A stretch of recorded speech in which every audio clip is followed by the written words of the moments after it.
Or actually not yet. Introduce yourself first. First slide. Okay.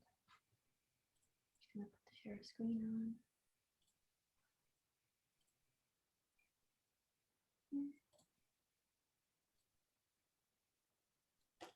So hi everybody for coming. My name is Zihao. I'm a botanist in New York City.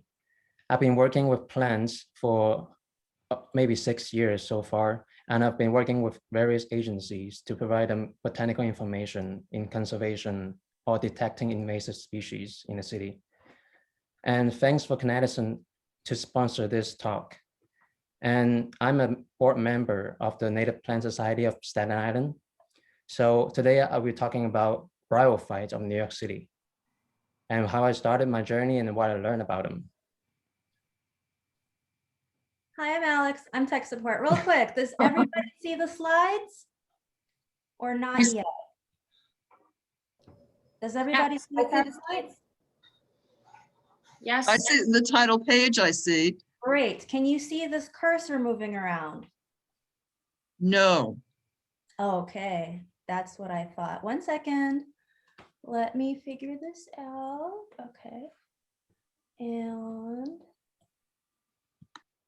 we love Zoom. Well, we have to use cursor, so it's easier for you guys to see the cursor moving to point things out. Now we see it. There it is. Okay, that's what we need. Okay. That's all we need. Yep. Take it away, Zihao. So bryophytes, to many people, it's a very strange concept. So bryophytes include mosses, liverworts, hornwort. So we're focusing on the first two groups because they're more common and more numerous in species number. And they're related to each other, but we're not 100% sure about their relationships because they're very old. Like they evolved before flowering plants and other land plant that we are familiar with, like pines, like flowering plant. These are way before the common plants we see every day in our lives. So bryophytes, let's get an etymology first. So it's from Latin. It means moss plant. So bryos means moss. So that's our bryos. And for this reason, to be more inclusive, we just, like some of us moss lovers just use this term, bryos, instead of calling mosses, like bryos, you include everything, moss, liverwort, hornwort. So I would just use this term, bryos, throughout the presentation. So these are the relationships. There are two of them here. So we're not sure which one is which yet. We still need to gather more evidence because they are very old in ancient lineages. So we need a lot of work to figure it out. You can see vascular plants are the flowering plants we have in, like veggie flowers. That's the vascular plant. They have the water conducting tissues in the body, while the non-vascular plants, which are the bryophytes, they don't have the very advanced water conducting features in the tissues. Okay, so for mosses, we usually have two body plants. So two different kind of body plants. And the first one is called acrocarp. So that means the capsule is at the end of the stem. Pleurocarp, that means it's lateral. So the spores comes out laterally from the plant. And here we see two types of liverworts. This is a leafy liverwort with leaves. You can see 2 rows of leaves on both sides. And this is another kind of liverwort. It's called thallus. So it's just a large mass of cells and undifferentiated flat surface. And hornwort is something that is apparently very, very rare and hard to find in the city. And I suspect it might gone extinct already in the city. It might come back if we have the right condition, but for now, don't even think about looking for it. And here's a hornwort. We won't be talking about this today, so we're just showing the typical hornwort. And you see the body is a mass of cell that's not differentiated. It's not like a leaf. It's just a mass of a flat tissue. So the horns, you can see, these are the spore-bearing structures. Yeah. And very rare, like I said. We probably won't see this in the near future. Okay, liverworts. It's a beautiful illustration by the Ernst Haeckel. It's a very famous illustration. So you can see these leaves. But one point I want to make is that sometimes these leaves are not realistic in this picture. And let me show you why. So the real liverworts, some of them, they're very small, so small that you cannot ignore they have a cellular structure. We will see the cells on the leaves. So it's not like a uniformly green surface like a vegetable leaf. You will see that each individual cells. This is a very small liverworts I found in a bog on Long Island. And how small can they be?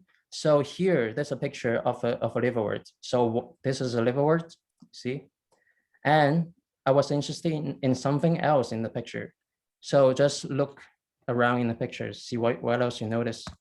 These tiny strings of green things, they are another kind of liverworts.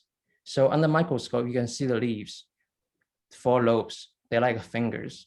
So I'm just showing you how liverworts like to grow among other mosses and liverworts. Was that your microscopic photo? This one? See how You will see tons of it today. You will see tons of it today. Yeah. gorgeous. So fingers. So this is a typical Thallow's liverworts. So this is from Mount Loretto, Staten Island, on a pond edge. You can see this is like a undifferentiated leaf-like structure. So no real leaves. And these are the sporophyte, the spore-bearing structure. So bryophytes are very unusual. No, most people don't realize that. So they have a conceptually different life form than plants, than animals we are familiar with. And the key point is the life form is dominated by the haploid generation. So what is haploid generation? Let's refresh the basic biology 101. So diploid is our body cells. They have 2 sets of chromosomes, like normal cells, like human babies and adults with 2 N. And haploid is just 1 set of chromosomes. They are found in eggs and sperm. So they both each have only 1/2 of the chromosome set in a normal body cell. So they have to combine to form and fertilize egg and form a human body, right? So for flowering plants, the same thing. So a normal plant is a 2N generation, normal body plant. And haploid is the sperms in pollens and eggs on flowers in the center of the flower. So as you can see, eggs and sperms apparently cannot survive outside the body, or they cannot independently survive outside our body. They can survive temporarily in our body, inside, protection. With mosses, it's a totally different story. Both generations live together on the same plant. You can see the circle here. This is the diploid. This is the adult stage, so to speak. And haploid generation is the main body of the moss. So to give you an idea how strange this is, let me show you the next one. So this is the egg. Imagine our egg, our sperm becomes an independent, huge cell mass, and our own body is minuscule and parasitic to the main body. It's a reverse situation, like it's just incomprehensible to human body or animal body or any normal plant body. So this thing is parasitic to the vegetative gametophyte. So it's called gametophyte. This is just think about it as a sperm and an egg. And this is the adult. But in this case, adult cannot survive independently outside of the gametophyte. So this is how weird mosses are. Just keep that in mind. So morphology. So when we look at mosses and bryos, I should say bryos, and they have capsules sometimes. So capsules is not the same as capsules in our flowering plants. So they are spore bearing, and they typically have a cap called calyptra. Calyptra is not found in this picture, and they have a lid. This is the lid. When the lid came off, you see a tentacle thing. These tentacle-shaped things are called peristome teeth. This whole thing is capsule, and the stalk is called seta. So this is the calyptra. It's not found in the first picture, but it's in this picture. They haven't come off yet, so you can see it's like a little hoodie. They will come off, and sometimes they have papillae. So pipuli is a word that means dots and bumps. So sometimes they lined the surface of the seta. So you can see little bumps on the seta of the capsule. So another thing in moss identification is alar region. So this is a really weird word. It means wing. So it means the wing of the leaf on both sides of the leaf. So it's different. They usually have different shape than the normal leaf cell. They can show the movement of the leaves. And when they hydrated, they have a different position. When they're not, when they dry out, they collapse and put a leaf together. Let me show you better how that works. So these are alar cells. You can see a different shape. The square shape here and here at the corner, these are alar region, and they're different shape from the rest of the leaves. So the rest of the leaves are just elongated cells. More examples. So they look different from the rest of the leaf. So these are very important features when you try to identify and key out the mosses. And this one is really obvious. You can see the inflated region. And how they work, let me show you. So this region corresponding to this part, this region is normal, and this is the tip of the leaf. So I cut the stem along the stem and show you the leaf and the stem connection. So when they're hydrated, you can see the cell is all plump and they turgid. So the leaves is a normal position to receive sunlight when they're wet. When it's dry, all the cell wall crumbles and pull the leaf inside towards the stem. So they will lose water more slowly. So this is a protection mechanism. So alar cell is useful in this regard to pull the leaf when they dry. Are mosses the only group that has alar cells, Zihao? Yes, yes. Huh. Mosses are like the most complicated group among 3 groups. And here another example of the alar cell. But in this one is a very special species. You can see the alar cell, they're all the way up to the almost here, all the way beyond the midpoint of the leaf, and the interior is normal cells. So some alar cells, you don't know the function because they're poorly studied and they apparently don't pull the leaf back too well. Next structure I'm going to talk about is costa. So just to tell you what costa means, it just means a rib. So it just means mid-rib, costa. So it means this portion. It means this portion. This is a costa. It's just a nice word to say compared to mid-rib. Okay, costa, mid-rib. You can have different types of costas. And there's an important feature to identify different mosses. Okay, some examples. So in this one, you can see short fork. So only a fork, and that's it. It won't go beyond this point. And this one is kind of weird. It's short, but it's a massive, just weird. And this one, this whole region is the costa. Only this normal fringe is the leaf, the normal leaf. So you can see the costa is covering almost the whole leaf. Yeah. So it happens in some mosses. And some mosses, they don't go all the way to the tip, but yet they still have a very needle point. So just showing examples of different morphology and different kinds of costa. And it doesn't make sense too sometimes. You can see there's a tiny spine coming off skewed from the costa at the end. So it's a terminal spine. And nobody knows why it's there. There's no function at all for this kind of thing. And sometimes it can disappear on the same plant. So some leaf on the same plant can have it, some don't. So Rhicon Stygium cerulatum is a common moss on wetland. So in some mosses, this makes even less sense. So on the same branch, you can see 4 different kinds of costa. So short fork, long semi-fork, and long single strong costa. And this is a moss we'll talk about later. And this is the same picture. So you can see other leaves are the same, but the costas are all different. Okay, hair points, horns. You can see the transparent horns on some species. So you can see the white tip on some mosses. Also only found on mosses. So you can see in this Floydbanner field in Brooklyn, you can see this very beautiful moss, their hair points. They collect raindrops. I will show you a video now to show you how these act in collecting water from the plant body. Hi, tech support here. We're gonna do kind of a flippy thing, so bear with Yeah. us while we do it. Okay.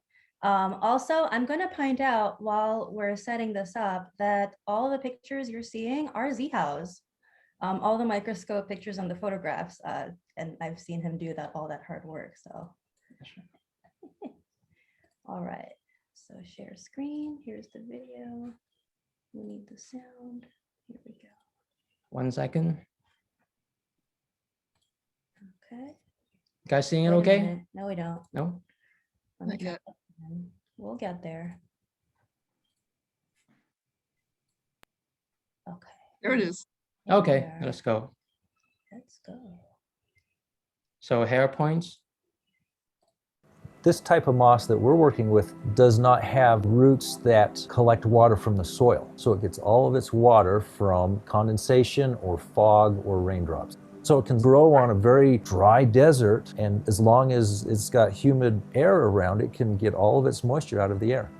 The mystery was, how do these plants survive so well in the desert when it only rains once or twice a year? And the answer was that they can collect water throughout the year because they have structures that allow them to collect from moist air or from fog. Our Chinese collaborators noticed that these little leaves have a hair on them, and if they clipped off the hair, then the moss didn't grow as well as moss that has hair on it.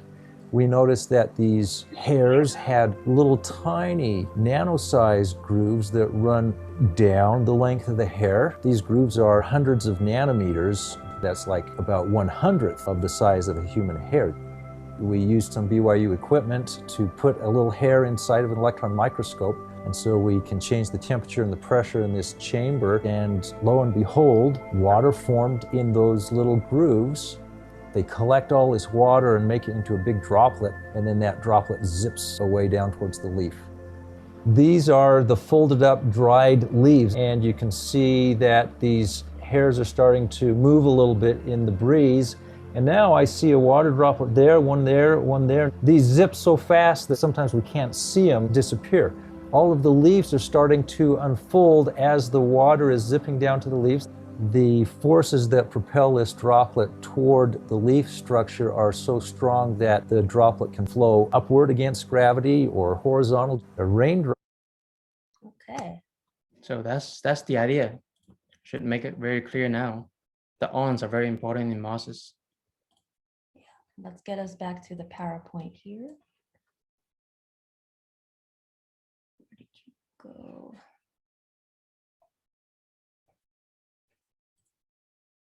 Here we Okay. are. Hold on. I gotta do the share screen. Okay, here we go. And share. Okay. See the now- slides again? Okay, got it. So that's the ons and the rainy day. And here is an important strategy, life strategy of bryophytes. So they don't need water. They need water, but when there's no water, they just go dormant, remain dormant. So in Prospect Park, we saw this on a wall. So we just spray some water with it on it. So you see it rehydrate in a few seconds. Yeah, show it again. Just to show you again, in case you didn't see it. Just spray some water within seconds. They come back to life again. And that's it. In Prospect Park, Brooklyn. There's a very common moss on rocks, one of the rock mosses. Okay, stomata are pores on surface of plants to control water, to conduct gas exchange. So it's found in mosses and other bryophytes too, but in bryophyte, they're very limited in their functions. Unlike in flowering plants, they basically control water loss and allow carbon dioxide to come in, allow oxygen to exchange. So stomata were found in the common ancestor of land plant, but they got reduced and lost in bryos. So very important feature in some family of the mosses if you want to identify them. So I'm going to use the example of this family to show stomata. So on the bryophyte, on the capsule of these mosses, they have these pores, you can see two kinds of pores. One is superficial, just flat surface. One is immersed. You can see this finger-like cells surrounding, and these cells the pores is buried under the cells. And here's a real example from Brooklyn. You can see these little bumps. These are stomata on the surface of the capsule. If you zoom really close to the capsule, you can see these little volcanoes. You can still see it with a magnifying glass. It's not microscope. So you can see in a backlit picture here, you can see the silhouette here. So little volcanoes. So these pores are just acting as an opening for the capsule to dry out. And you can see the close-up under microscope. These finger-like projection is protecting the pores inside it. And here's another one. This is the pore. You can see two cells guarding the pores, and the rest are surrounding and burying this pore. More example, but this one's almost closed by the finger-like projections. Peristome teeth we talk about this on a capsule. So we're gonna show close up on the peristome teeth. They are important structure to disperse the spores from the capsules. So these are close up. You can see the ladder-like structures. So these ladder-like structures like joints, they can move because of these joints. So you can see there are two rows, inner layer of teeth and the outer layer of teeth.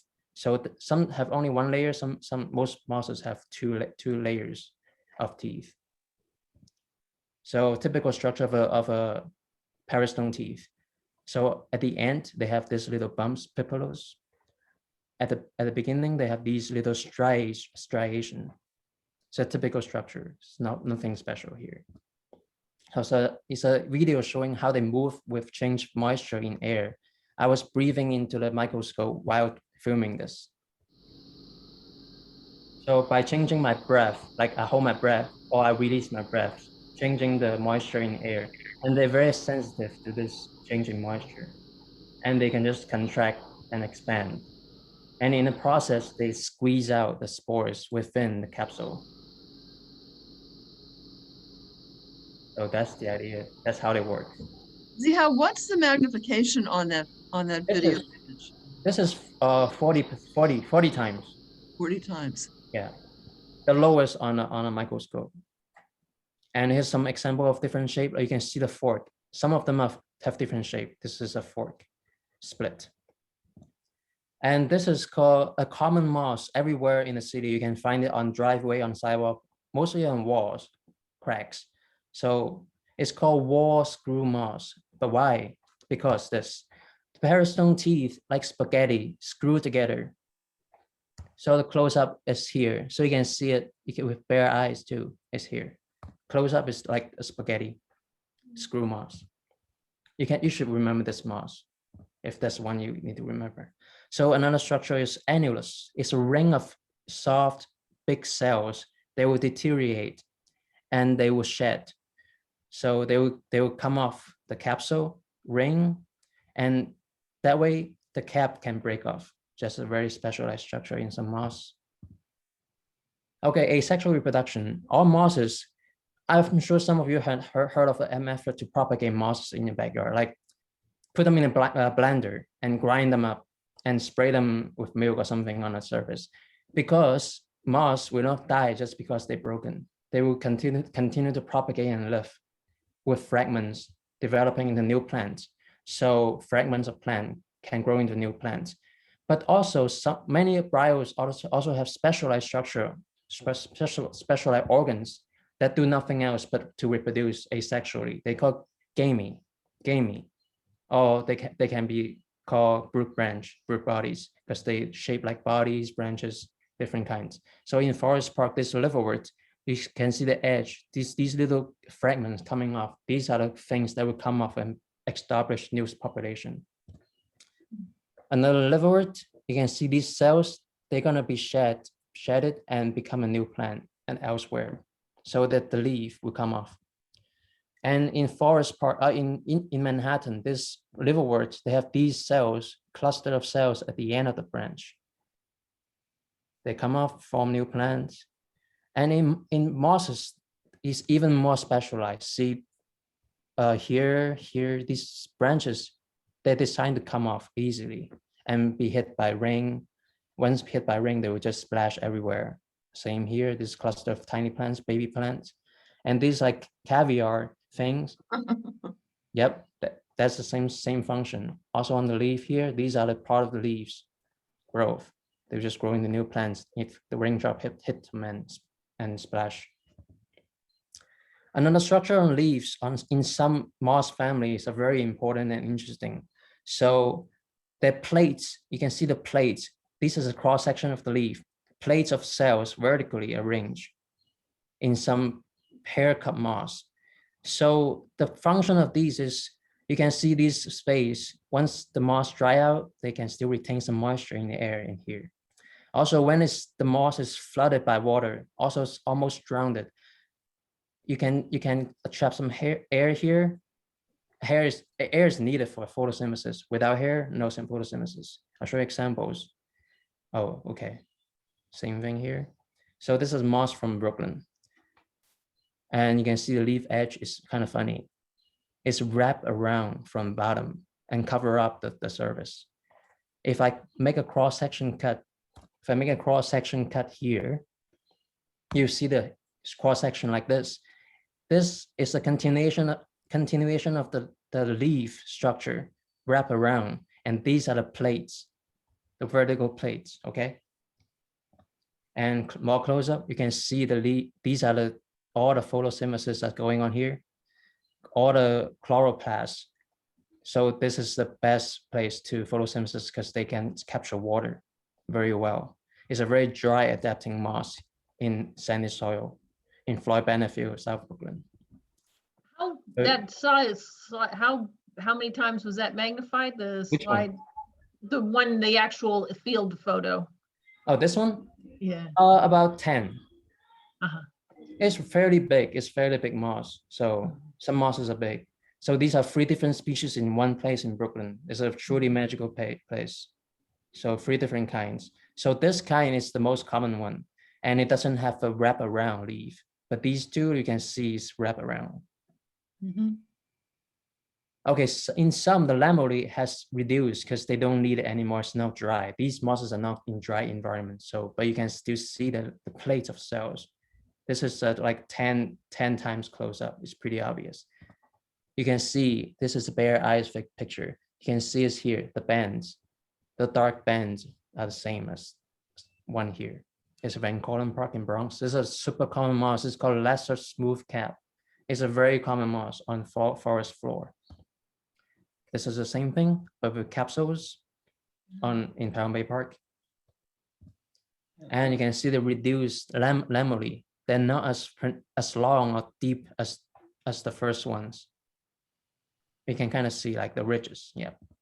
And I cut across the leaf. You can see this very pretty shape. So this is the cross section here. I cut across here, and you get this. You can see the cells. And this is the costa, the famous costa. You can see the water conducting tissue too. This is normal leaf cells. See how So- on that photo, can you go back to that slide that you just showed? It looks so incredibly complex to me. Is it unusual, or is this type of complexity common in mosses and other bryos? More so in mosses. But again, remember that it's 100 times more complex in any flowering plant, any grasses on your doorstep. But you cannot get this picture so easily because they're so hard to cut and so complicated. Mm-hmm. So for mosses, it's easier to see because they're simple compared to other plants. They're very simple. So 3 different species of Atricum, the smooth cap moss in Van Cortlandt Park in Bronx. So one here, this is a small one, the big one, and this shiny one here. So just show you the diversity. Mosses usually grow together. Bryos usually grow together because they like the same environment sometimes. So Leucobryum is pink cushion moss is another common moss, very common in oak forest. They have a really weird leaf structure. I will show you later. So they have 2 kinds of cells. One is the big dead cells with pores, and the living photosynthetic cells are the ones that's doing all the work. they're much smaller. So these are the pink pincushion moss you can see in the forest. It's not rare at all. So this is the individual plant. You can see the capsules, the calyptra, the hood on the capsule. So look closer at the leaf. You can see most of the space is filled by the dead white cells. That's empty. They're dead. They don't have function. They're not functioning as living cells. But these lines of the network, connecting network, these are the living photosynthetic cells. They're doing the work. So if I make a section here, cut across, you will see this cross section. So you can see the rectangular things are the small cells that's green and alive. And the leukocyst is the dead cell, white cell, it means leukocyst, chlorocyst. So these are just storing air and water to let these work while there's a water shortage or they're flooded by water. And you can see these circles, they're pores. So they're connecting to the outside world. So they allow air to trap into the moss, and they need air. Everything needs air to breathe. Papillae, we talk about papillae on the seta, on the stalk of the capsule. So these are the bumps, the cell wall thickening that appear as little bumps and dots on the leaves. So there are various functions, not very clearly researched. So more research needed to understand these functions. So you can just read this, and they have different shape, C shape. So these are like multiple bumps on the same cells. So two bumps here, you can see kind of different color, different shade, because they're thickening on the cell wall. So it would deflect lights.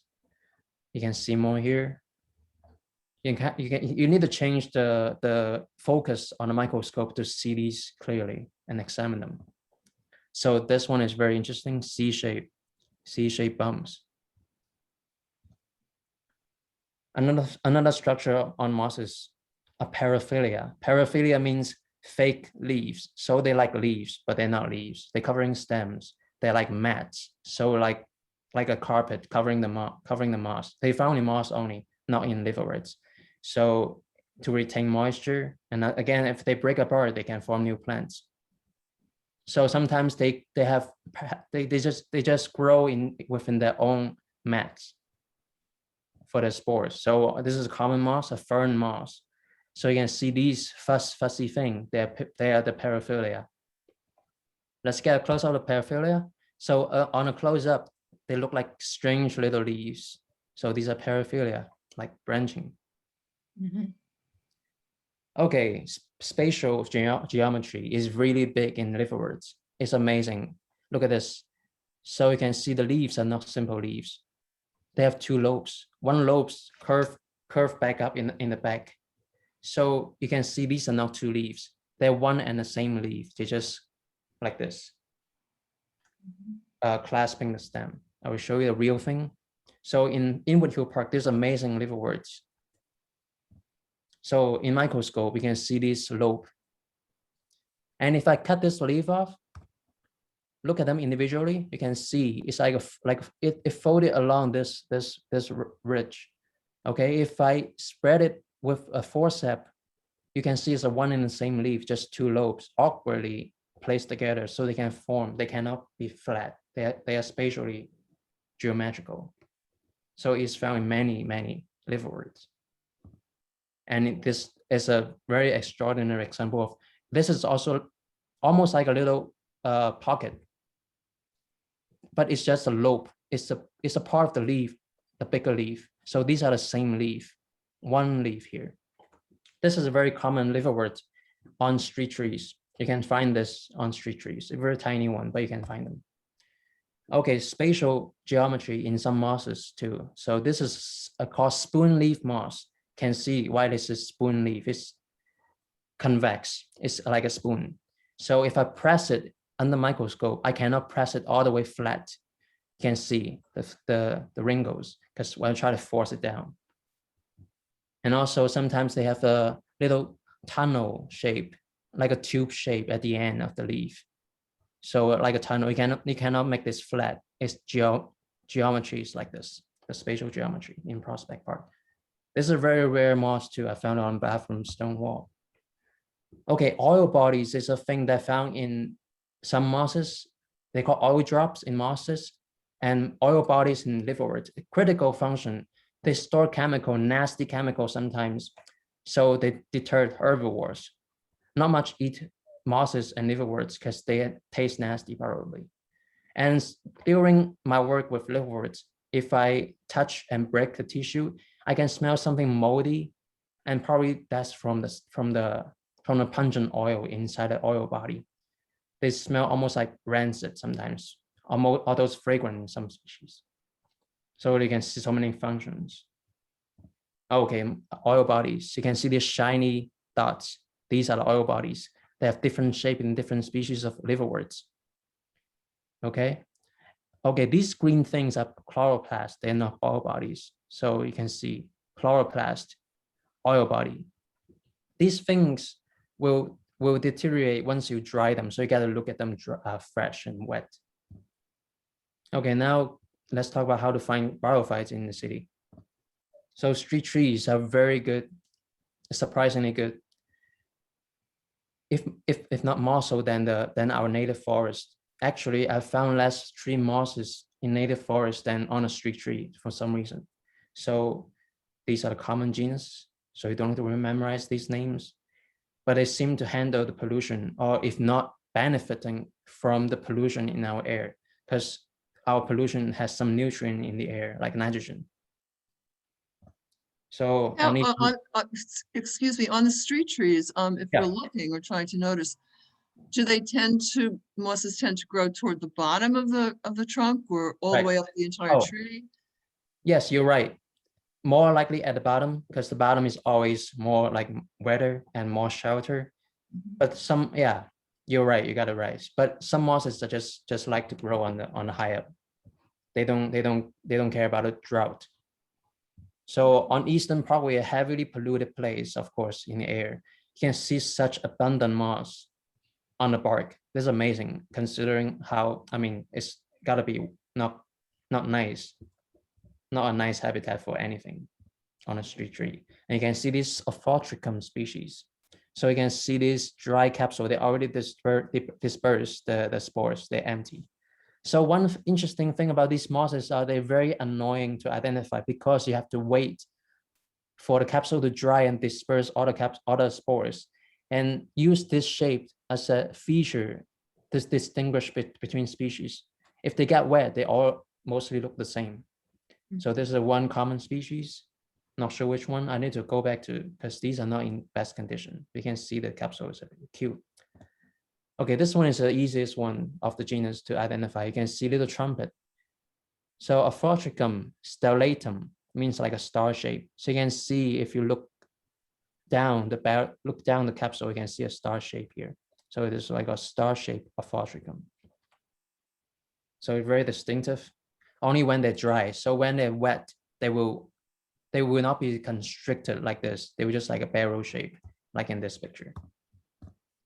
So this one is not mature, so there's no way to identify it without going back next year, because it's too fresh and young. You need to wait for the mature capsule. Some trees are not as good as other trees for mosses. And these are the bad trees for people, like trees that will easier to fail because they have poor drainage. When they have the poor junction branches. I will show you an example what it means by good drainage and bad drainage. And also rough bark, of course, it's better to retain moisture. And smooth bark, London plane, it's a really bad for moss. There's no mosses there. Okay, you can see how mosses follow the drainage pattern of the ring on the trunk. Very obvious. So this is what I'm talking about, poor drainage. So this tree is rotting in the center, but it supports so many mosses because the water holds here for a longer period of time. So they got more time to utilize this water. So the poor junction is referring to this V shape. So these two branches are V shaped, so they're easier to retain moisture, but also more chance of rotting from within. So more example of the drainage pattern. So this is the same moss, Ophotricum, the most common tree moss. This is a calorie pear. Calorie pear is a really hated tree because it's invasive and it often breaks, got poor structure, but mosses love them. And oaks have good drainage. They have what a wide angle branch attachment. So you see this wider angle than, for example, this one. This is a narrow angle here. And the good angle here is the strong attachment, no moss. Strong attachment, no moss. Smooth bark. This is a London plane tree, no moss. So this is a Zelkova, so it's good for mosses because the poor structure. This is my personal observation. Zihao, do you Yes. find that trees that are popular for animals to nest also become targets for moss? Like if they are full of leaves from squirrels or something? Oh yes, I mean more debris to hold water.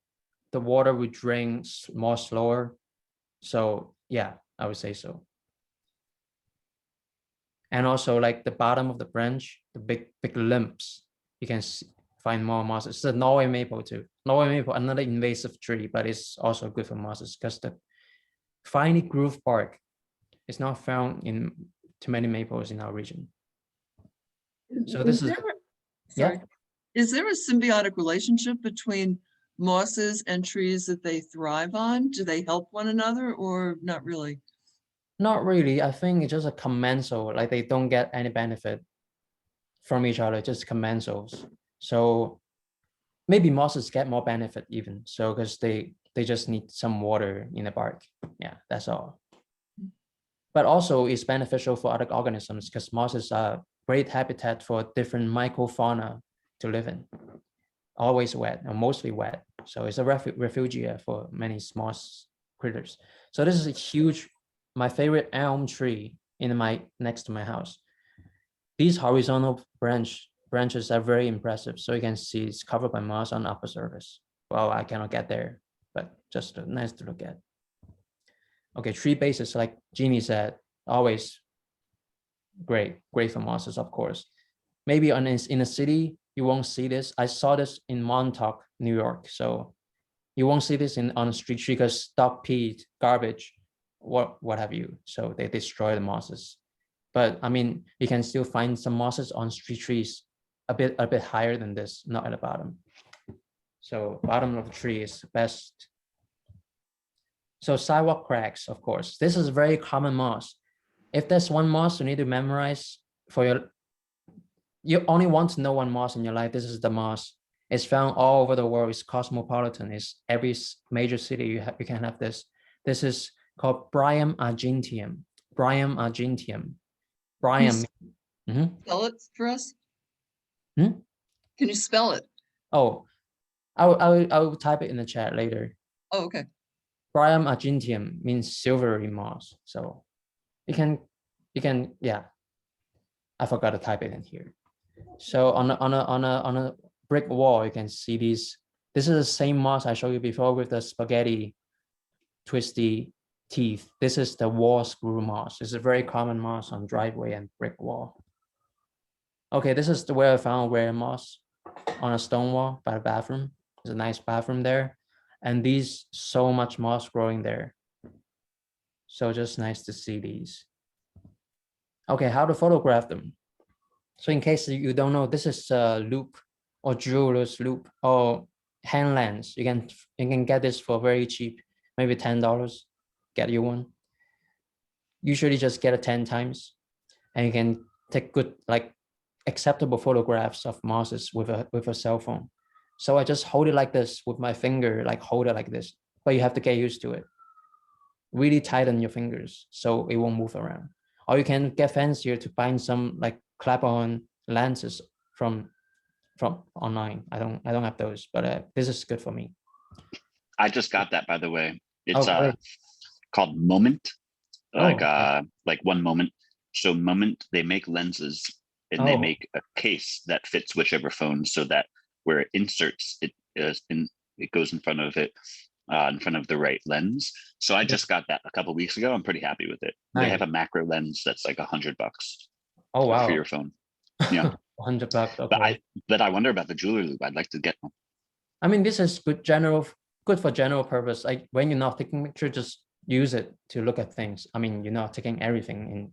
So just you can, I mean, it's not attached to my phone. So you can see my phone is very like all outdated phone. So any phone camera will do as long as you have this lens.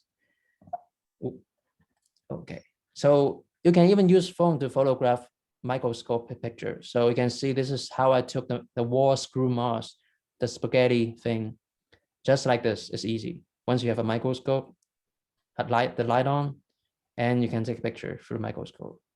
You just need to learn how to clamp your fingers around the scope to fix your phone so you don't move around, to get a stable fix with your hands. So microscope. So this is an intimidating part for most people. So, but I mean, it's worth it. It opens a whole new world to me. Like I don't feel boring at home anymore. Like I've always have stuff to do. I have hours, hundreds of hours of microscopic time because I have to look at every single moss. So a normal microscope can be very cheap, like maybe $100 even. So 400 times is sufficient for all mosses basically. So this is my work table. So you can see this, I gotta use old microscope from someone I know. So it's very cheap. It's rusty, but it still works. So just how you do mosses, very simple. Water, you need water and some forceps. Okay, how to cut the sections. So one method is to use 2 pieces to press down on a leaf and cut the edge by eyeballing it. It's all by hand. So this is a technique. So how I do it, so this sphagnum moss, I was cutting with some blades, any razor blades would do. So we just cut it until you find the satisfactory things you were looking for. A thin, really thin section. So doesn't look intimidating at all. It's not complicated. So you can also cut across the capsules to see the teeth. So I've shown you teeth before, these peristome teeth. That's how you do it, like a watermelon. It's really fun to cut across from a textbook. Okay, what I found recently, these are interesting finds in the city. So Centrichia pegorum is currently considered like endangered moss in New York City, but there was some problem with the taxonomy. So these might be 2 different species, and this might be the rare one, and this is the common reedy mosses. Because you know what, within half an hour, I found this moss to my surprise on a street tree. I found it on the sidewalk of my apartment. It's not rare at all. It's everywhere in Brooklyn. It's not rare at all. Okay, I'll show you what it looks like. So this is the moss with hair point tip, and these are the asexual reproduction organ I've shown you before. Okay, close up. You can see the C-shaped bumps on the gamey, and these are the leaves. It's a really delicate moss, really abundant on street trees. And in the video I showed you earlier, you can see the grooves. They mentioned the grooves to direct water drops down towards the plants. That's the grooves. You can see the grooves formed by the cell wall. And the same leaf, the hair point. And these are the bumps, the C-shaped bumps to retain water. So I was so excited to find it on a street trees, but within half an hour, I look at my apartment. It's here too. So it's not limited to trees, also on soil surface, on bricks. So these bricks are also great for mosses, surprisingly, because they have these cracks. Usually like dirt got trapped into it. So you can see whole different kind. Maybe at one, this is the common moss, Bryum argenteum. 1, 2, 3, 4. 4 mosses already here, plus many lichens. 1, 2. I don't know lichens yet, but you can see these walls are so good. If nobody cleans them, of course. So nobody cleans the better. Yeah. The power washing is really bad for Oh moss. yeah. I walked around Park Slope yesterday and I found 0 mosses on those brownstone steps because I think the same reason. So surprisingly, yeah, Brooklyn Heights is really bad for mosses. Okay, so this is the dry state of the same thing. So when this dry up, you got this. You can see how they differed. They're just protecting the tender center. And they come to life when there's water again. So this is another rare moss, the real rare moss in the forest swamp in Van Gogh Park. So the leaf shape is a knife. It's like with a straight edge and a curved edge. Also have some gamey, asexual reproduction, root branch. Let me show you what it looks like. So you can see the leaf, and these are the cluster of root branch, the gamey. So close up, these are the leaves. Really nice knife shape. It's really distinctive, and these are the clusters. Same thing. You can see the leaf arranged on both sides. And this is the root branch close up. They're like a little drill. They're like spirally arranged cells. So these, it's like a stick. Once they touch the ground, they will grow here, grow some root-like projection, and these become the new leaves and establish new population. Okay, this is a real rare moss. This is not recorded from New York City historically. I just found this past year. New record for the city, or downstate New York. So it's been expanding. It's a southern species. You can see the distribution is now reaching Canada or New York. But now it's coming because maybe climate change is warming up. So I found this really rare moss on a street tree along Eastern Parkway. So this is the very tiny moss. I noticed that it looks different. It just looks different. And I took some sample home and ID it. Surprise, it turns out to be a new record for the city. So this is the leaf with a hair point, really delicate. Same thing here. This tree, the rare moss that you found, the street tree, was that a young tree or a older tree, do you think? It's a normal age, maybe 20 years. Or yeah, it's young, it's middle age. Yeah. Mhm. It's probably on an elm tree. Yeah, on an elm tree. They grow fast. So okay, this is another moss that's not found in the city. I mean, not collected in the city before. But once I found it on so many places around my block. So there's got to be more in the city. So in my neighborhood in Brooklyn, near Bay Ridge, there's a lot of trees with this moss. And yeah, you can see its locations. And I just recently learned that it's also found in Manhattan and Bronx. So it's overlooked. Nobody looking at mosses. That's a problem. For even very common species, we don't know the distribution because nobody ever pay attention to mosses. And we have really poor knowledge. Like we know, we have people running around looking for the minuscule fungi, but nobody look at mosses, which is much easier than fungi and lichen. So it's also in Asia. It's all over the place in Europe. So this is what it looks like. It looks like nothing else on a tree. So it's related to the one in the bottom, but it's so different because it got a hair point. Again, a hair point to collect water on a street tree. So this picture is was taken after a ring. So rainy day, the second morning after a ring is the best time to look for mosses. Because they're all wet and healthy looking. Look at this. So hair point. So this is all wet after rain on a calorie pair. You can see how it differentiates from the surrounding white tip. And this is the moss I just told you about. The rare actually might be common moss. And you can see moss bryos like to grow together. So you can find things, the closer you look, the less you miss. This is really my personal favorite find of the year or ever, maybe. It is like not usual for this area in an urban area. It should be in a deep forest in upstate or something. Moist tree bark supporting big moss. And this is a huge moss compared to the one you just saw on this. Much bigger than that. And it's rediscovered. It was rare in Canada and just rediscovered recently. But surprisingly, I found this on a concrete wall of an abandoned underpass in the park. This is like a mossy wall, unexpected place to find this moss. So it's a new record.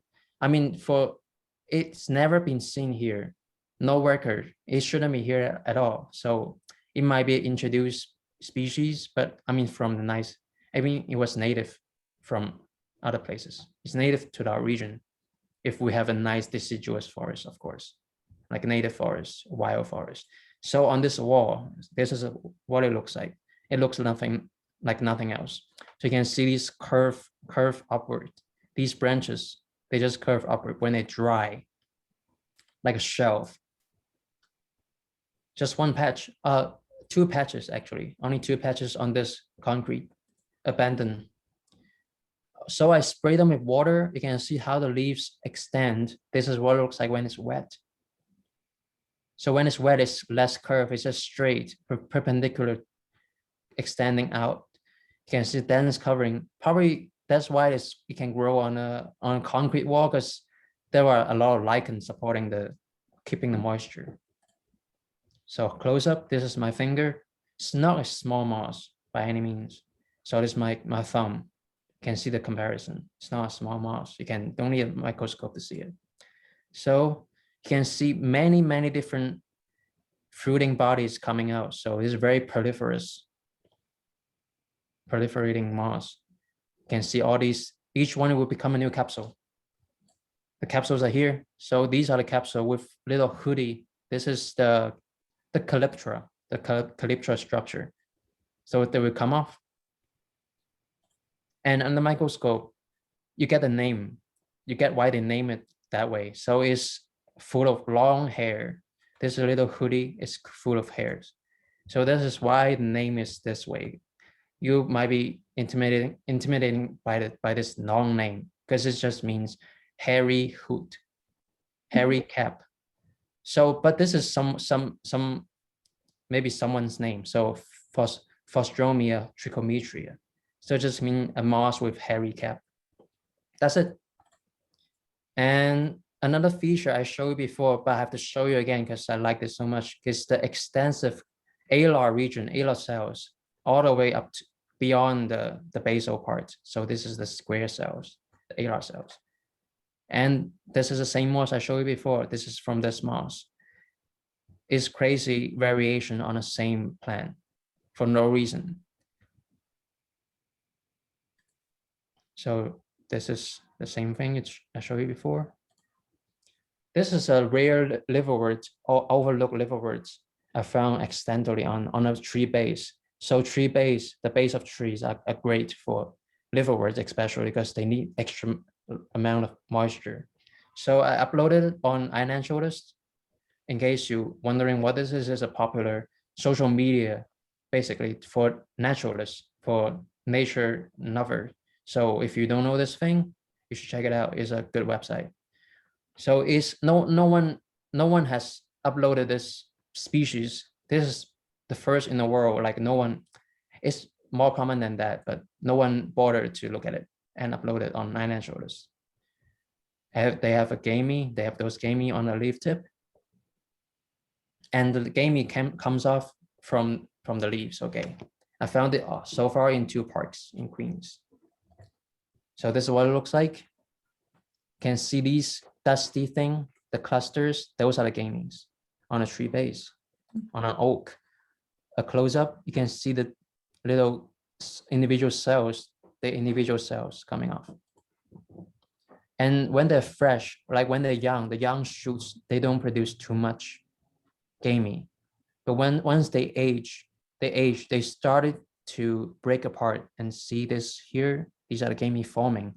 So usually in the beginning, they're good leaves, entire leaves, but as they aging, they will form more gameys. So this is a new leaf, intact leaf, and this is how they deteriorate. But they do that for a purpose, to disperse. That's how they form huge patches. So this is another liverwort that show the power of iNaturalist.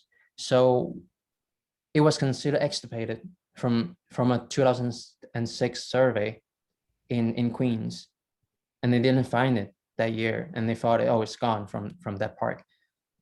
And then I saw this last year. I saw this observation on someone, my friend, uploaded it on iNaturalist, and I saw this thing, and I like, this looks interesting. I have no idea what this is. I'm sure I've never seen it before, so I have to go and check it out.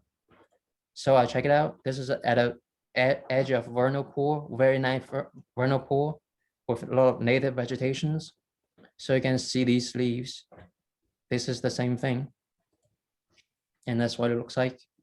I want to show you just a special feature of this species is the inflated margin. So the cells marginally and are inflated, just very distinctive. Nothing looks like this. And so it's thickened. So it's like, you can see from the previous, it's thickened on the edge. So this is why you should use iNaturalist. If you see something that you don't know, it might be of value. You might recover something that's lost or overlooked. Definitely join it. So another interesting group of mosses of many people are the pocket moss. Very atypical morphology for moss. And they're really difficult sometimes because they're tiny and you have to cut it open, section the leaves. So why is it called pocket moss? Let me show you. The pockets are here. These are the pockets. Well, more like envelope. Somehow it's more like envelope. So it's like a folded paper, like folded. So this is like a flap, basically. So this flap is hugging the new leaves. So you can see the new leaf coming up here, and both sides they're enveloped by these two pockets. So pocket moss. And not many mosses have this bilateral arrangement of the leaf. So they only flat like a palm leaf, okay? Flat, not on all sides.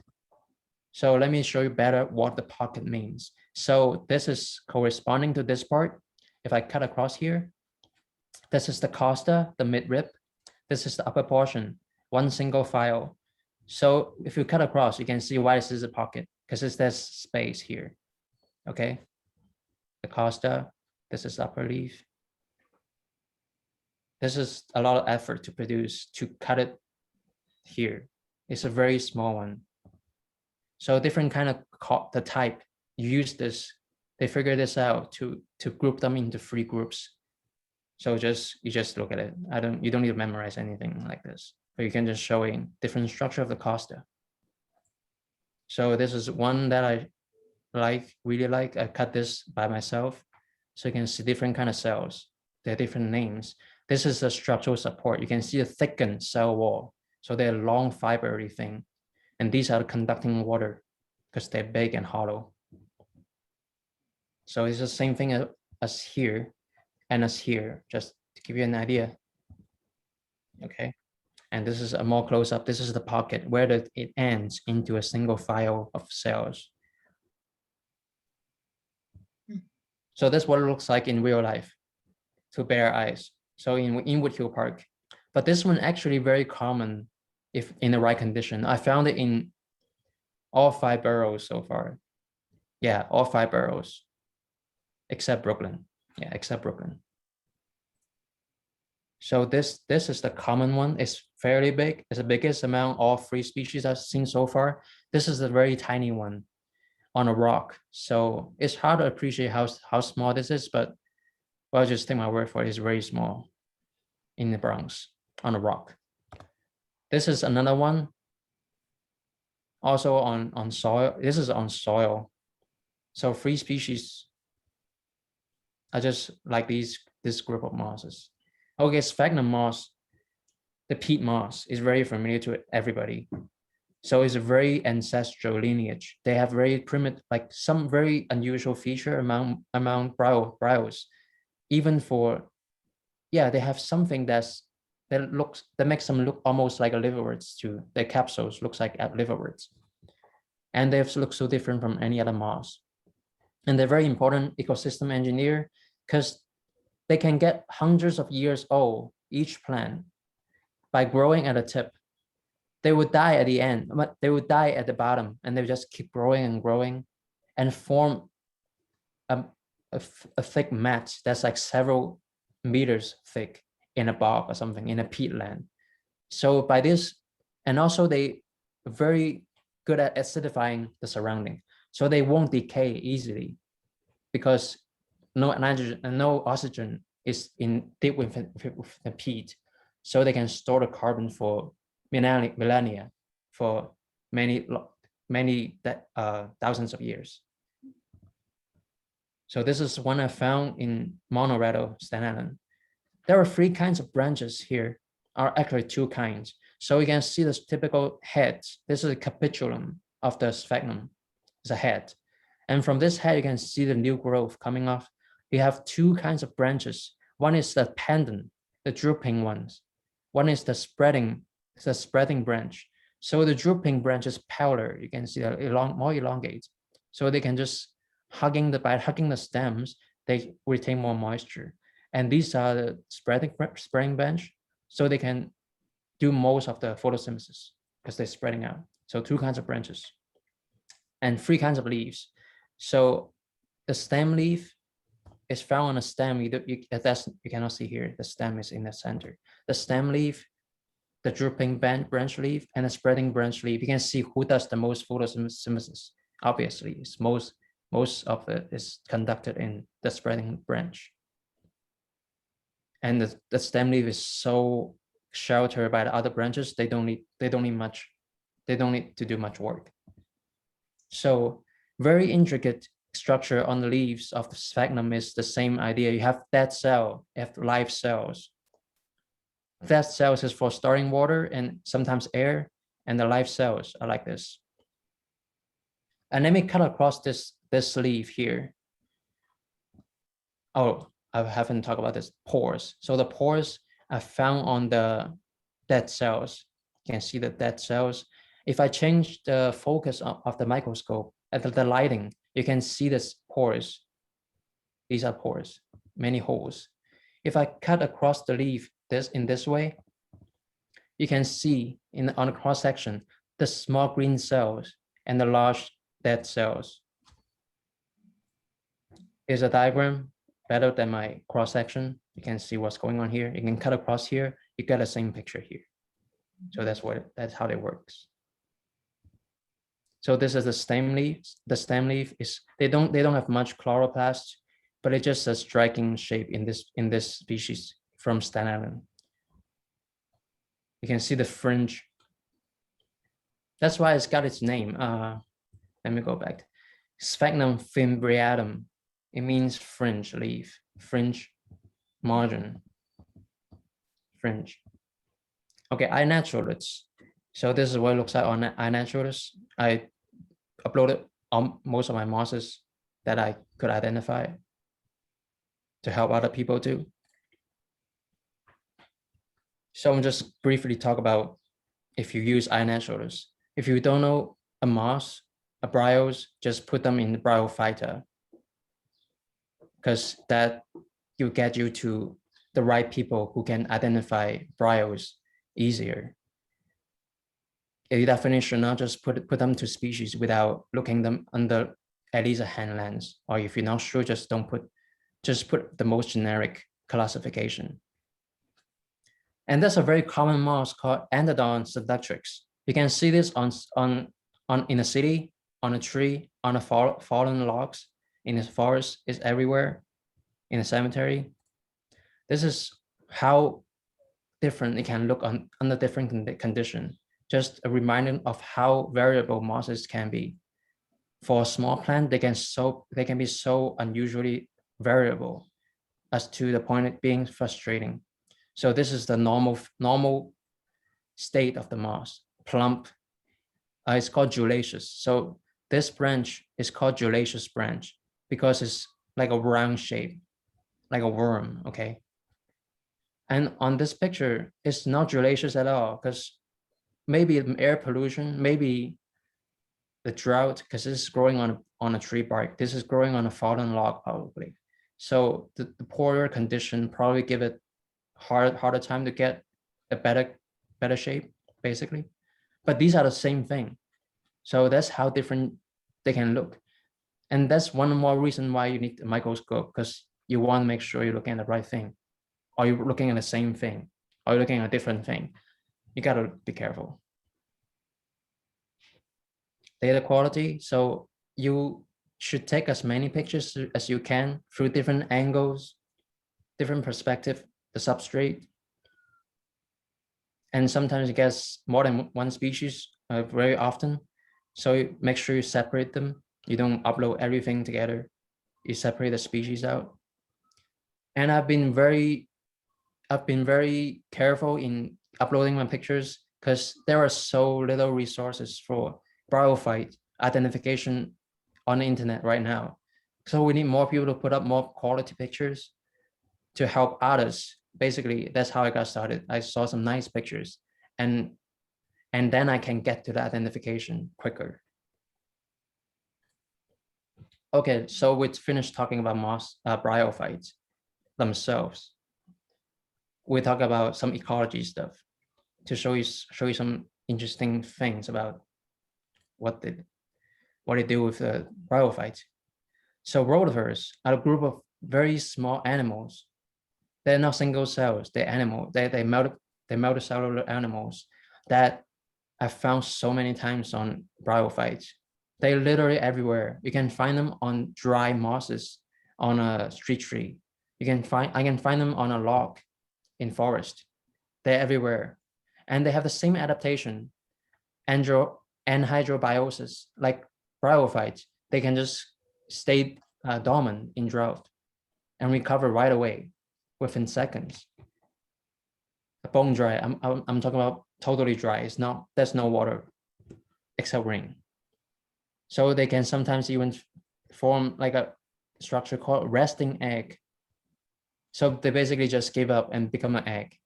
And that egg will survive the worst condition. So this is one example. And this is what I suspected to be I'm not expert of this group. So this is one live animal. And it just excrete this big thing.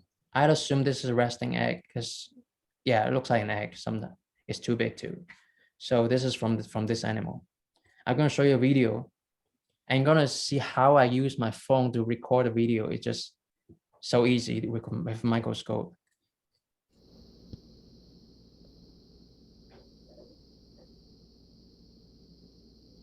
So you can see moments before it laid its so-called eggs, the eggs are still in the body.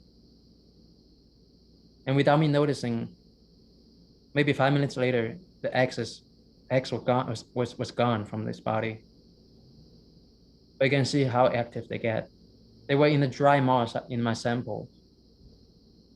So they can survive anything, just like mosses. You can see it's trying to push out that egg-shaped thing somehow. So that's Incredible. it. Yeah, really weird thing. Another thing, this is another one, but actively feeding. So this is what it looks like by wheel bearing. So rotifer. In the first slide, I told you about this called wheel animal, because they have the wheel-like structure that helps it to filter feeding. So this is pumping water through and then just eating whatever is in the water. It came back to life when I put water in its under microscope. Okay. Other larger animals, springtails. So some of you might not know what springtails are. They're not insects, but they're very, very closely related to insects. You can almost think they're like a primitive ancestor of insects, but that's not true. They're not the same group, but they're still related. So they like moist environment, in forest debris, leaf litter. So of course you find a lot of them on mosses too, and bryophytes. So this is one on a log in Forest Park, Queens. This is one that I found on a street tree on my block. And one thing I want to point out is why is it called springtail? Because it can spring up in the air with a tail, not a tail, but you call it a tail. With the help of this structure here, I'm pointing at, it's called furcular. So this thing is like a little spring. It stores the kinetic energy. So it's like hooked under this pocket here. So when it's not used, it just stay like this. But when some predators show up, the animal feel the need to escape or startle, they will just jump by releasing this little spring that like this. It will release and bounce the whole animal hundreds of times of this body length into the air and go away. And that's how they jump, they spring. Another important group is cyanobacteria on bryophytes. So they attach or just tangle on leaves. And also they have the very great ability to fixate nitrogen because they're bacteria, they're not plants. So they have some other mechanism to fixate nitrogen. So in the process, they leak out those extra nitrogen, and then they provide nutrients for the mosses and bryophytes. So you can see the research on it already. And I did encounter a lot of this example. So this is like example of this might be, I'm not expert, so this might be this species, this genus, I'm not sure. It's actually moving. So it's alive and it's not a plant. It can move on its own. So it use some hairs on the body to swim around, to shift position. It's moving on its own. So this is one example. So this is another cyanobacteria look-alike. So this is might be the right genus, I'm not sure. Can see these tangle on the leaves. They're not part of the leaves. So it's from a street tree too. I'm not sure what this is. It might be a cyanobacteria, I'm not sure. Also found on a liverwort on the bottom of the leaves. So there's a lot going on with bryophytes. There's so many things going on and can provide shelter for so many different organisms. And also tardigrade. So this is one of the famous one, well known. So I haven't found any yet. It seems to be rarer than I thought. And that's my presentation. And thanks Canedison for sponsoring this talk. And Daniel Ather is my mentor in botany. So he taught me a lot and helped me a lot. And Christian Liviano is a grad student from CUNY. And he's the first person who planted a seed in my mind about mosses. Like he was always rambling about bryophytes before I got interested. So, but I really got started after watching this lecture series online. So you can copy this website. It's called Non-Vascular Lecture Series. And from this person, she's a biologist from Southern California. So she's really helpful by explaining a lot of details about bryophyte identification that I didn't cover here, because that might be too technical, but you need it. Okay. So thank you. And I'm gonna make use Sherry host again. I'm gonna make you host again, Jeannie. Thank you. Thank you for the lecture. I will post the link again, so you can go check out the link. Are there any books you recommend? In the chat. I don't have a book yet because I'm too cheap, but yeah, any book will do. Any book will do. Just pick up any book about bryophytes. Yeah, there's a book called, I think it's called Collecting. There's a book called yeah, that's it, Gathering Mosses. Yeah, look at the chat. Jessica just posted a great book. I heard. I don't have that book, but I heard it's a great book for beginner. So it's a good stories about bryophytes, I assume. And so are you professionally studying this field, or is this just a hobby, or? It's a hobby. It's a hobby. Yeah, but already found so many new things that's nobody talk about, because there is zero. I'm a beginner, but there are zero beginners in Brooklyn to look at mosses. So I'm the only beginner here, as far as I know. So we really need more people to get in, to be interested in this. Yeah. have you looked at any mosses like outside the city, like in Harriman State Park or further upstate in the Catskills or the Adirondacks or any of those areas? Are you? Yes, I saw that tree base, mossy tree base from Right. Montauk. So I got like 20 Oh. species by just one trip from going to Montauk. Oh, And so you went out on Long Island. Oh, nice. yeah, Okay. I do try to collect all the samples I can and Uh-huh. bring them home. Yeah. So just post all your question in the chat or just ask them.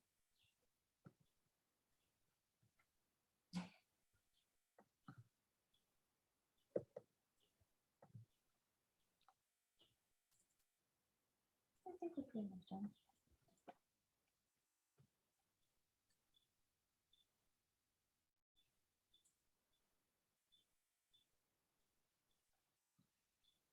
So anybody use iNaturalist before?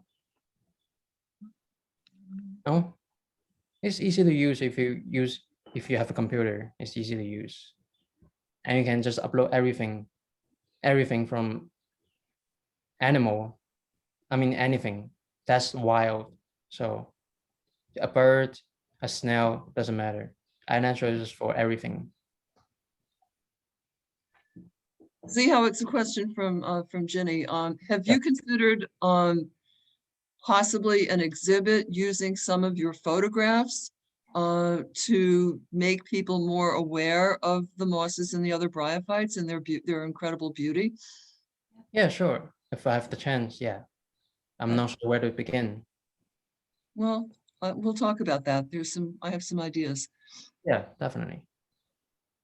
I second that. He needs to have an art exhibit for real. Absolutely. Yes, yes.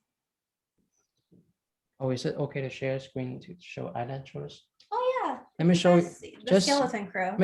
maybe just couple minutes. I'm just show you how iNaturalist. What I do is Find it. it's my main social media now, more so than Facebook, like because it's so interactive with the like-minded people. Let's see if we can do the share screen like this now. Let me take the chat out. Yeah. Then you can just log in. Do you need to log in? Oh, And I'm gonna skip that. All right, sign. sign up something. Oh, here we go. All right, we'll just have you log in. Okay, 1 second.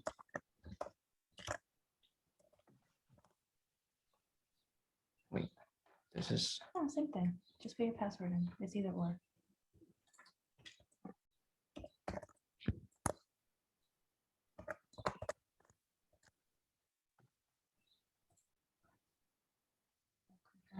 Oh, forget it. It's too much. Too long. Too much. Yes, go back to the Zoom. All right. Well, we never left. Yeah, so you guys check it out when you have a chance. Yeah, iNaturalist. Just Google that. So I hope I covered enough today. It was the best lecture presentation. Oh, Phenomenal. I mean, you're being- congratulations. You're being too nice. Yes. Really great. So informative. And I have to say, I'm looking out my front window right now and I have a huge Chinese elm tree. It's probably like 4 stories tall, on the street side. And it's covered with moss, but I never even thought about it. So I can't wait to Yeah. look at this screen and go out with my camera and take close look at what I've got growing there. I'm really excited. It's a lot of fun once you learn something I never looked at them before. So once you learn, it's like a box of candy. Yeah. Yeah, and then across the street, the city planted all these calorie pear trees. Yeah. As street trees. So I'm gonna go over there and check those out too. My neighbors will think I'm nuts to be photographing tree trunks, but I can't wait. Oh, that's a website I know that shows even more amazing pictures of bryophytes. Let's go to the Which one browser. is it? browser. So this guy in Ohio, Right on. he's a biologist. His name is Robert Klupps. I will show you pictures. You will love it. You gotta check it out. Oops. Do that. No, no.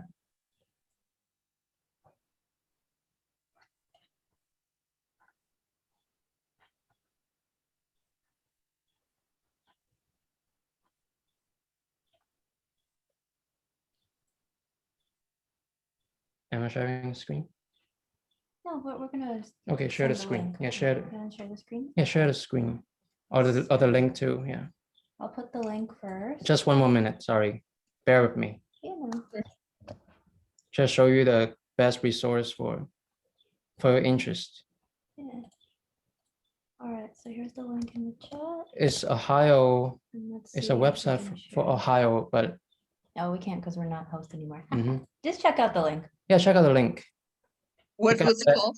Ohio moss lichen, Yeah, Ohio moss lichen. moss and lichens. Or So they got amazing pictures. They have the good camera. The guy have got a good real camera, so gotta check it out. Okay.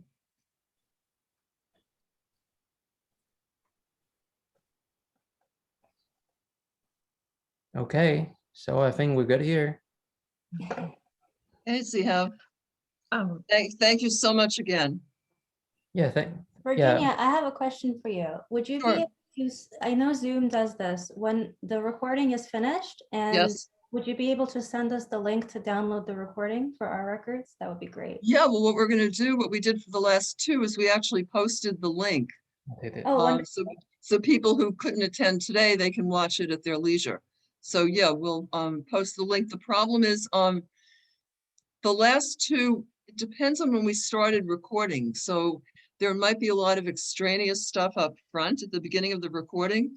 So I might need some technical support to eliminate that and just begin the recording with Zihao's presentation. I If you have a just- feeling you don't have to worry about that, because when we turned the Zoom on, it was not recording. I pushed the button so that it would start Right. when we started talking. So Okay, but I'll get the link up later and then you'll have it for your records, but we'll also put it on the Facebook page.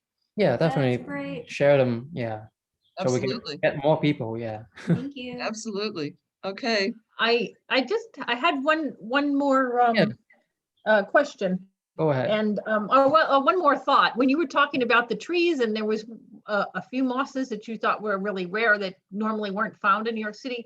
You know, the city had for 10 years, they had the Million Trees Project.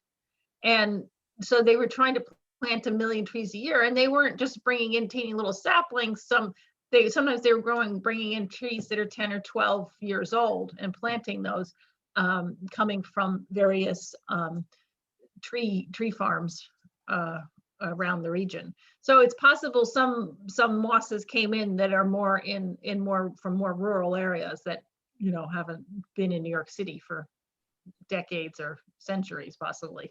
Yeah, you hit the nail on the head. Yes. You hit the nail on the head. Yes. I'm sure some came in like in this way. Yeah. Because it's so easy. Mosses, especially tree mosses, they're so resilient. So if you bring a tree bark in, they can grow. They can continue to grow. Not so much with lichen. Lichens are more sensitive to air pollution. So I've gone to another talk about lichens. So a lot of lichens imported to the city, they just die after a while. But mosses, I believe them. They can survive. Yeah, definitely. They bring in. We just keep bringing in new stuff. Yeah, even from overseas. You know, they travel far and wide. Wow. They travel to new volcanic island in the middle of the ocean. They're the first the first frontier. Wow. Yeah. right. Well, thank you very much. It was very interesting. Thank you for sticking Have a around. good afternoon. Thanks, Zihao. Thanks, Alex. Bye. Thanks very Thanks, much. Have a Amy. great night. You too. Bye. Bye. Yeah.